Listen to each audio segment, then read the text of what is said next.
4月30日是越战结束50周年，伫乌志明市有大型的纪念活动。也毋过即马有真侪人真烦恼讲，美国总统川普无搁要来协助清理迄当时美军伫越战为着战术使用的一种毒草剂定剂哦。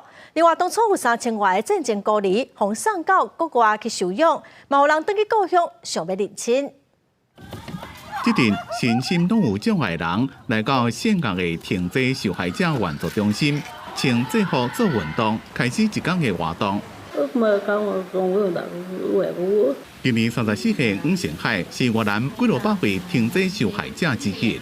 一出世就严重的发展障碍，敢若是溜溜就真困难，讲话也袂清楚，敢若勉强知影伊讲啥。因过伊才有真侪朋友，真快乐。30是越战结束50周年，当局办纪念活動，因過到即嘛，一個幾多百萬人受到停劑毒害。Chính phủ Hoa Kỳ cũng như là các nhà sản xuất chất độc này phải có trách nhiệm để hỗ trợ lại đối với những nạn nhân. 美國總統川普上任了，實施幾多項美國優先政策，包括減少對華援助。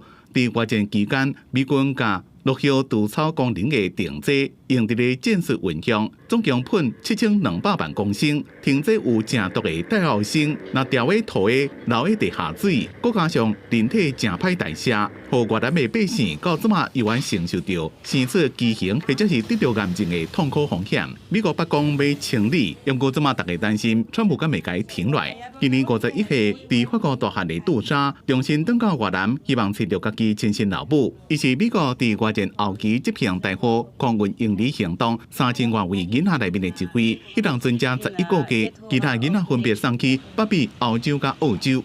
We is not a usual name in Vietnam. I just want to know if my biological mother is alive or dead. 杜莎講伊運氣真好，因為伊迄陣陣抑個是幼嬰，未記任何氣味、影像或者是聲音。也感謝當年冒險救人的飛行員一個軍人。空軍英里行動是美國政府迄陣陣為了要救當地孤兒所發動的一項大規模疏運行動。不過第一批啟動的班機，所因為機身出狀況，規台摔來，造成包括囡仔、政府工作人員在內138人不幸死亡。公司新聞吳文玲編輯。